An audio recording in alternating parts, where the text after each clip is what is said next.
Бүгін біз міне Түркістанның қақ ортасында Маңғыстау облысының мәдени күндерін өткізіп отырмыз.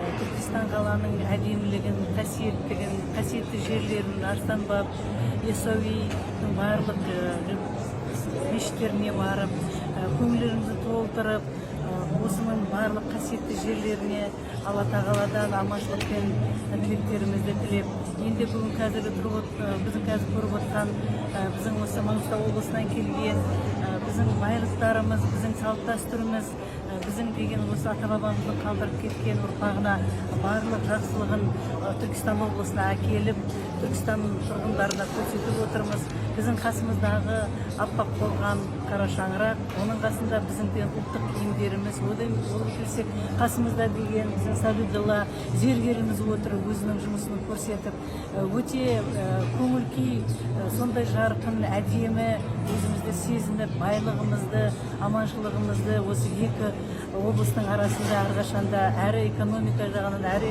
әлеуметтік жағынан, әрі ауызбіршілік жағынан қарым-қатынастар дами берсін деп, осы Түркістан облысының тұрғындарына сәттілік тілейміз, аманшылық тілейміз, әлде де өркеюін тілейміз. Түркістан қала деген біз көргенде өзінің деген бір ерекше сұлулығыменен, ерекше архитектурасымен біздің есімізде қалады әр кезде. Дамығанын қалаймыз, қазақ елімізде осындай әдемі қала, осындай қасиетті жер, осындай жаңағы ауызбіршілікке, бірлікке шақыратын орталық болғанына да біз өте қуаныштымыз.